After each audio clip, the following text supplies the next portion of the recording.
veo todavía y no creo lo que Dios ha hecho en mi vida. Parece un sueño que estoy viviendo. Porque Aileen sabe cómo yo viví, que no podía ni cocinar cuando estaba lloviendo. Porque me cogía la corriente, Aileen me vivía pendiente de eso. De que si un día la corriente me mataba porque todo se iba a traer un aguacero. Nunca le voy a pagar a Dios lo que Dios ha hecho en mi vida. Y el pastor que también, y oro mucho para el pastor que Dios le dé fuerza, le dé salud. Y Aileen y todos los hermanos que también ayudaron. Pero Dios tocó el corazón. Yo vivía orando en los pies de mi cama ahí. Yo tenía mi cama ahí, porque mi casa era de ahí para eso. Y la gente me decía, no, tú estás loca, vete a la vivienda, que Dios nunca va a hacer nada, que a ti nadie, tú no tienes a nadie,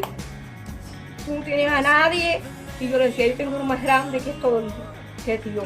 Vete a la vivienda, que nunca, a ti nunca se te va a hacer nada, olvídate de eso, si no te mueves. Y yo tenía una confianza tan grande en Dios, que era como si hubiera tenido más, que si hubiera tenido un hijo mayor mío que me hubiera sacado la cara por mí, mi vida. Y fuera a hacer mi casa. Y me fuera a ayudar. Yo decía, Dios mío, tú sabes, yo nunca le pedí casa ni le pedí nada. Yo le decía, Dios, tú sabes mi necesidad y que yo estoy enferma. Y yo decía, Dios mío, tú sabes mis necesidades, tú sabes mi vivienda. Tú sabes que yo no tengo ni fuerza para, pero tú me vas a dar fuerza, Señor. Yo descanso en ti. Yo sé que tú un día le vas a dar respuesta a mi problema. Un día tú le vas a dar respuesta a mi problema.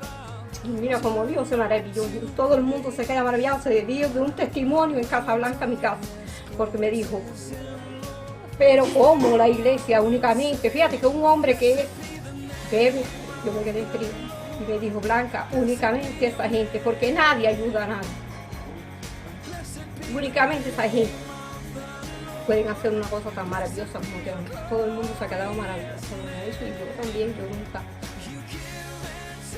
Todo, y esa instalación eléctrica, todo el mundo, yo digo, bueno, sí, yo le doy gracias a Dios por esa instalación, yo permito eso, una instalación en esta casita, esa instalación eléctrica, todo soque, todo. Cuando vieron ese tubo, me dijeron, niña, pero ¿sabes?